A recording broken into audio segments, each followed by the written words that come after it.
Muy bien, hermanos, estamos en un desafío grande este tiempo de crecer hacia la madurez cristiana, ¿verdad? Y para eso pues tenemos que, dentro de las herramientas que hemos presentado con la sigla Tesoro, ¿no? Es un eslogan, pero también es un acróstico, ¿no? Donde usamos la T para testificar, la E para estudiar, que es lo que vamos a hacer todo este tiempo, prepararnos para testificar, ¿no? La S es para servir, la O es para orar, la R es para reunirnos, como estamos aquí, y la última O, a ver, Ariel, ¿te acuerdas? ¿La qué? La última O es para Orar. orar, ya dijimos, y la otra O que hacemos en la iglesia es para ofrendar, ¿no? Ofrendamos a Dios nuestra vida y, a ver, Ariel, nuestra atención también. Eso ofrendamos a Dios, ¿ya? Así que atendamos a lo que Dios quiere decirnos ahora. ¿Está bien? Muy bien, ese es el tesoro, ¿ya? El tesoro tiene que ver con ejercicios espirituales para crecer, para madurar, para conocer mejor al Señor. ¿Listo? Muy bien, ya estuvimos mirando que para cumplir con todos esos ejercicios necesitamos prepararnos. Y esta es la herramienta, ¿ya? La Biblia, ¿no? ¿Cuántos libros tiene la Biblia? 66, ¿no? 39 en el Antiguo y 27 en el Nuevo Testamento. ¿Listo? Muy bien. Aunque son 66 libros, y este libro fue escrito, bueno, la palabra Biblia es la palabra biblos, ¿no es cierto?, en griego, que significa libros o libritos. Y de ahí viene la palabra biblioteca, ¿no? Entonces, es una biblioteca en realidad, de 66 libros, escrita por 40 autores, ¿no? 40 autores, y en un periodo de 1600 años. El único libro, aunque tiene varios autores y en un periodo tan prolongado de casi 2 milenios, ¿no es cierto?, tiene un solo tema. ¿Se puede imaginar? Ahorita vamos a ver a los que estamos aquí, si yo les doy un tema para que escribamos, cada uno va a escribir según su propia idea del tema, bueno. Pero les cuento que aunque son 40 autores en 66 libros, sobre el único tema que tiene la Biblia, todos escriben complementándolo y ninguno se contradice. Todo más bien contribuye con un enfoque sobre el tema. ¿Y cuál es el tema? ¿Ah? Cristo. Cristo es el tema de la Biblia desde el primer versículo hasta el último. Porque el primer versículo, ¿qué dice? En el principio creó Dios. La palabra Dios ahí, Ariel, la palabra Dios, atiende, es la palabra Elohim. Elohim. Una vez más están conversando y te pongo acá, ¿ya? Elohim es el término plural para la deidad. Algunos lo traducen dioses, pero es la palabra Dios que incluye una pluralidad. Creó, está en singular, ¿no? El verbo, la acción. Y Elohim, que es el sustantivo, ¿no? Está en plural. Es como cuando la fórmula bautismal, ¿no? El Señor dijo: y hacer discípulos a todas las naciones, bautizándolos en el nombre, el singular. Pero menciona 3. En el nombre del Padre, del Hijo y del Espíritu Santo. Ahí se aclara todo, ¿no? Que en la pluralidad de Elohim está Jesucristo. Por eso le dije, desde el primer versículo de la Biblia hasta el último, el tema de la Biblia es Cristo. ¿Está bien? El tema de la Biblia es Cristo. ¿Y cuál es su mensaje? La obra de Cristo, ¿de qué se trató? De la redención. El mensaje es la salvación del hombre perdido por causa del pecado. Cayó en desobediencia en Génesis capítulo 3, ¿verdad? Desde Génesis capítulo 3 encontramos la situación perdida del hombre hasta ahora. Y su mensaje es la restauración, ¿ya? La redención del hombre pecador. Entonces, para conocer bien el tema de la Biblia y su mensaje, hermanos, tenemos 66 libros. Yo quiero en esta mañana darles un panorama bíblico del Antiguo Testamento. ¿Cuántos libros tiene el Antiguo Testamento, Mateito? ¿Sí? 39, ¿no? 39. ¿Ok? 39 libros tiene el Antiguo Testamento. Y esos 39 libros, ¿ya? Nos preparan para la venida del Salvador. Hablan de Jesucristo preparando a la humanidad para su venida. ¿Listo? De eso nos vamos a ocupar en esta mañana, de dar un pantallazo de cómo el Antiguo Testamento presenta a Jesucristo preparando a la gente para su venida. Esa promesa, hermano, está desde la caída del hombre. Génesis 3:15. ¿Qué dice Génesis 3:15? Cuando en el juicio del pecado, ¿no? Dios está tratando con Adán primero, ¿no es cierto? Luego con la mujer y luego trata con Satanás, que fue el tentador, ¿no? Usando la serpiente, un medium. No se presentó como es, sino a través de, siempre usa, ¿no? Cosas atractivas para tentarnos.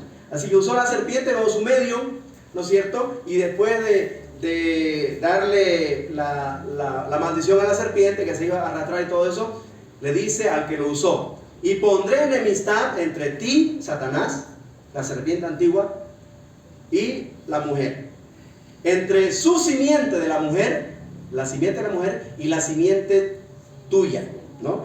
Esta te herirá en la cabeza, ¿no? A ver, ¿alguien lo tiene? ¿Lo tienes ahí? Por favor, léelo. Escuche. Y pondré enemistad entre ti y a la mujer, y entre tu simiente y la simiente suya. Esta te herirá en la cabeza y tú le herirás en el calcañar. Calcañar, no en el talón. Ok, la simiente de la mujer iba a herir en la cabeza a la simiente o al descendiente de Satanás, ¿no? Y Satanás le iba a morder el talón. Un golpe mortal en la cabeza, habla de la cruz, ¿no? El golpe en la cabeza es la resurrección. Y la mordida en el talón, esa pequeña mordida, ¿no? de la serpiente, era la cruz, ¿no? Ok, entonces miren, desde ahí viene la promesa del Salvador. Y todo el Antiguo Testamento trata de esa simiente, de esa promesa, de esa simiente, esa semilla que iba a venir para tratar el problema del pecado, ¿ya? Entonces, vamos a mirar en un pantallazo todo lo que los 39 libros del Antiguo Testamento nos dicen de esta simiente, ¿ok? De este Salvador prometido, desde Génesis 3:15, ¿ok? Es la persona de Cristo, el Hijo de Dios, ¿ya? Encontramos, hermano, en el libro en el Pentateuco. Recuerden que hay 5 grupos, ¿no? De los libros del Antiguo Testamento.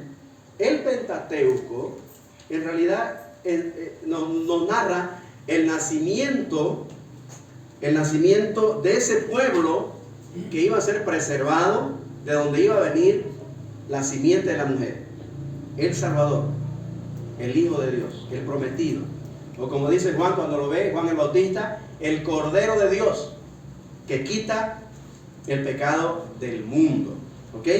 Entonces, encontramos en primer lugar en el principio la creación, pero el Génesis nos narra entonces la primera época, la primera dispensación, que se llama la etapa de la inocencia, la dispensación de la inocencia, ¿ya? Donde Adán y Eva disfrutaron de Dios a plenitud, disfrutaron la gloria de Dios. Recuerden que fuimos creados para la gloria de Dios. Ellos lo disfrutaron a plenitud, ¿ya? Pero no duró mucho tiempo, porque viene la tentación, la caída en Génesis capítulo 3, Y desde ahí en adelante, desde la caída, Génesis nos narra otro tipo de relación que hubo entre Dios y el hombre. Esta etapa se llama la conciencia, es la dispensación de la conciencia. A ver, para distinguirla, antes del pecado, esta etapa se llama la inocencia. Ya, Génesis capítulo 1 y capítulo 2. La etapa de la conciencia empieza después del pecado, cuando uno ya es consciente, ¿no? Adán y Eva fueron conscientes de su separación de Dios. Dice que inmediatamente desobedecieron, se dieron cuenta, ¿no?, que estaban desnudos y trataron de cubrirse con hojas de higuera. ¿Sí? Yo tengo aquí un cuadro que quisiera ir de a poco mostrándoles este desarrollo de la simiente prometida en Génesis 3:15. Aquí está la promesa. ¿Sí? Cada dispensación empieza con una promesa y termina con una maldición o con un castigo, podríamos decir, como un juicio. ¿Ya? Entonces, aquí miramos la inocencia, ¿no?, hasta la caída. Y desde ahí empieza, desde la promesa de Génesis 3:15, ven esa raya roja, aquí, y continúa acá. Esa es la línea de la simiente de la mujer. El prometido en Génesis 3:15, que iba a venir para aplastar la cabeza de Satanás, destruir las obras del diablo. ¿Ya? Y esa línea mesiánica iba a venir por la fe. Y cuando Caín y Abel, pueden distinguir aquí Caín y Abel, quieren acercarse a Dios, Dios había instruido a Adán y Eva que tenían que hacerlo a través de la fe en un sacrificio de sangre, ¿no ves? Fe en un sacrificio de sangre. ¿Y cuál de los dos obedeció y trajo lo que Dios exigía para ser aceptado? ¿Caín o Abel? ¿Está mirando aquí? Eso, Abel. Está la línea roja. Por Abel, que era el de la fe, iba a venir esta línea, esta simiente. Esta línea roja quiere decir, ¿no?, el Salvador.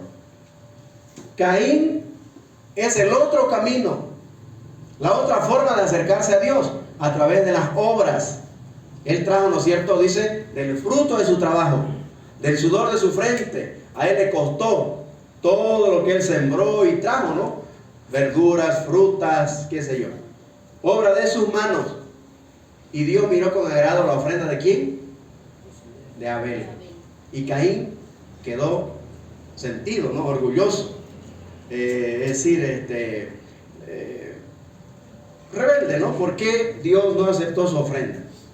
No fue lo que Dios había exigido, fe en un sacrificio de sangre. Aquí nacen los dos caminos, las dos formas de acercarse a Dios: por las obras y por la fe.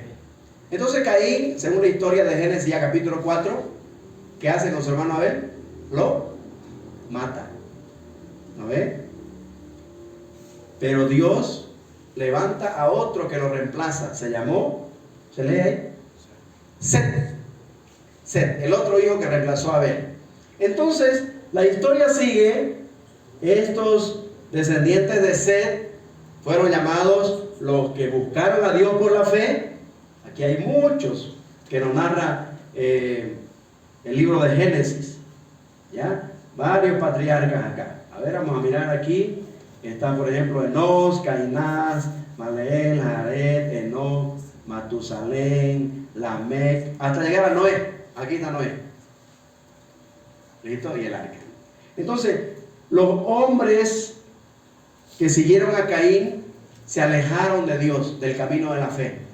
Y los que siguieron el ejemplo de Set, siguieron el camino de la fe. Ahí lo tenemos a Noé y su familia. ¿Listo? Esta dispensación llamada de la conciencia termina con un juicio, el diluvio. ¿Ya? Y luego continúa la historia en Génesis con la tercera dispensación. La tercera dispensación se llama la dispensación del gobierno humano. Los descendientes de Abel, ¿cuántos fueron sus hijos de Abel? De Noé. 3. ¿Quiénes? Sem, Cam y Jafet, ¿no? Sem, Cam y Jafet. Muy bien, aquí están. Cam, Sem y Jafet. Bueno, la línea mesiánica, los descendientes de la simiente, ¿no es cierto?, iba a venir por este hijo, Sem. Porque ahí vienen los semitas, ¿no? ¿Han escuchado la historia? Algunos gobiernos han sido antisemitas, dicen. Han ido en contra de los descendientes de Sem. Pero Cam, Sem y Jafet fueron los únicos hijos de Noé, de la cual se pobló la tierra de nuevo. ¿Ya? Así fue el mandato del Señor. Y continúa la historia. Y estos no obedecieron también el mandato del Señor, que se esparzan por todo el territorio, no por todo el globo terráqueo, y llenen la tierra. Más bien al contrario, se rebelaron y dijeron: nosotros nos vamos a hacer un nombre, nos vamos a hacer famosos, ¿no? Y ahí nace en Génesis 11 la torre de... Así termina esta parte del gobierno humano, con la confusión de lengua que dio origen, dicho sea de paso, al origen de las naciones, dio origen al lenguaje, eso, ¿no? A la lengua, a los diferentes idiomas. Aquí Dios confunde los idiomas, ¿no es cierto? Confunde las lenguas. Y según se entienden, se van y se esparcieron por toda la tierra. ¿Ya? Y bueno, sigue la historia. Génesis capítulo 12, empieza otro periodo. Ese otro periodo se llama el periodo de la promesa. ¿Ok? Aquí Dios no se olvidó de su promesa de Génesis 3:15, de enviar a un Salvador. Un descendiente de Sem, llamado Abraham, fue llamado por Dios para continuar con ese plan. Y aquí Dios empieza a formar un pueblo. De Abraham viene Isaac, y de Isaac viene, ¿quién? Jacob, Israel, exactamente. Pero Jacob, su nombre fue cambiado a Israel, ¿no es cierto? Israel tuvo ¿cuántos hijos? Y de ahí nacieron las 12 tribus de Israel. ¿Ok? Estamos corriendo, obviamente. Es un pantallazo que estamos dando de la historia. Aquí con los 12 hijos de Jacob, que se le cambió a Israel, ¿no es cierto?, nacen entonces las 12 tribus de Israel, el pueblo de Israel. ¿Ya? Esta época de la promesa se extiende hasta que termina Génesis. ¿Cómo termina Génesis? Con José, ya en Egipto, llevando a toda su familia, porque el hambre que estaba azotando todo el mundo conocido en ese tiempo iba a acabar con los semitas, ¿no? Con Abraham y su familia. Entonces Dios lo lleva a José de una manera interesante, ¿no? La historia empieza desde Génesis capítulo 37 hasta el capítulo 50. La historia de José. Y cómo Dios preserva a su pueblo de donde iba a venir el Salvador, ¿no? José le dice a sus hermanos en el capítulo 50, por ejemplo: ustedes pensaron hacerme mal, pero Dios lo encaminó para bien, para salvar a mucha gente, ¿no? Y aún a nuestra familia. Por eso cuando entran a Egipto, ¿cuántas personas entran? ¿Se acuerdan? 70 personas. Entonces, las 12 tribus de Israel, con sus familias, entraron a Egipto. Y aquí termina esta dispensación de la promesa, con la entrada a Egipto. Y posteriormente empieza Éxodo, ¿no? El libro de Éxodo nos narra que se levantó otro faraón, otro rey que no conocía a José. ¿Y qué pasó con los israelitas? Los esclavizó, ¿no? Los esclavizó. ¿Listo? Y Dios tiene que levantar a un caudillo, a un redentor, que es tipo de Cristo, ¿no? Moisés, exactamente. El libertador Moisés, entonces empieza otra dispensación que se llama la ley. ¿Ok? La ley. En Sinaí, Dios organiza a su pueblo después de liberarlo y le da sus leyes, 613 leyes que iban a formar, ¿no?, a un pueblo diferente a los otros pueblos de las naciones. ¿Ok? Entonces la ley, ya un pueblo organizado, una nación ya con la guía de Dios, porque Israel empezó siendo un gobierno teocrático. ¿Qué quiere decir eso? Que era gobernado por Dios, teocrático. Pero llegó un momento en que ellos rechazaron, ¿no? Y quisieron un rey como las demás naciones. Y este es el periodo más largo, el periodo de la ley, ¿ya? Cuando ellos se rebelaron, quisieron otro rey, entonces nacieron, ¿no?, el reino de Israel con su primer rey. ¿Qué se llamó su primer rey? Saúl, ¿no? Y llegó a ser un reino glorioso con el que reemplazó a Saúl, que se llamó el dulce cantor de Israel, David. Y David, ¿a quién dejó en su reino?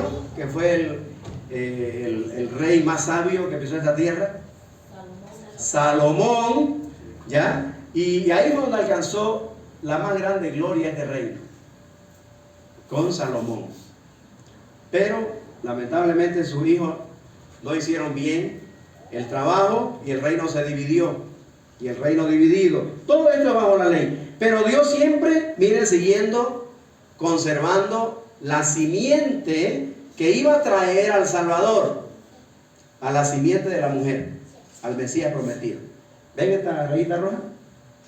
Eso también nos habla de los que fueron parte de esta familia de semitas que trajeron hasta los descendientes de David y llegar hasta José y María, donde termina el periodo de la ley. Bueno, se divide el reino, ¿no es cierto?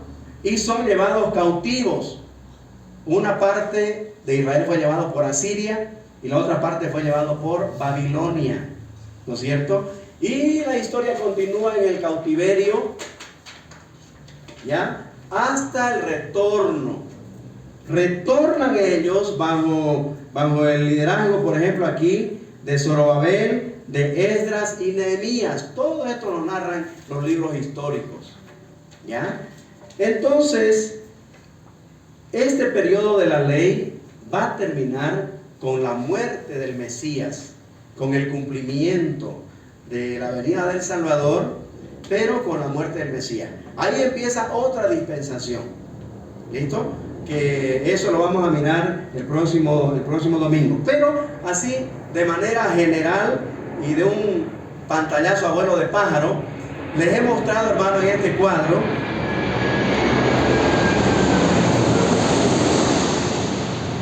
que Dios, hermano, cumple su promesa. Aunque el hombre piensa que Dios se ha olvidado, ¿no? Muchos de estos hombres de fe, si usted lee el Antiguo Testamento, vieron grandes hombres de fe que murieron, dice, mirando, contemplando esta promesa y esperando el cumplimiento. Pero murieron con esa esperanza, ¿sí?, de que Dios iba a cumplir su promesa. Y aunque no lo vieron ellos, sin embargo, por la fe, mirando al futuro, ellos murieron confiados en que Dios iba a cumplir. Y llegó el tiempo, y después hay un periodo de silencio. El último profeta fue Malaquías, aquí está, después de que volvieron del exilio. Ageo, Zacarías y Malaquías, aquí son los profetas que Dios usa, ¿no?, para seguir preparando al pueblo para la venida del Salvador. Y sucede que el Salvador pues viene y todavía es parte del periodo de la ley, que termina con el Calvario, con el juicio del pecado en la cruz. ¿Listo? Así termina el Antiguo Testamento. Entonces, resumiendo, hermanos, el tema de la Biblia es Cristo. Y el Antiguo Testamento prepara a la humanidad para la venida de Cristo.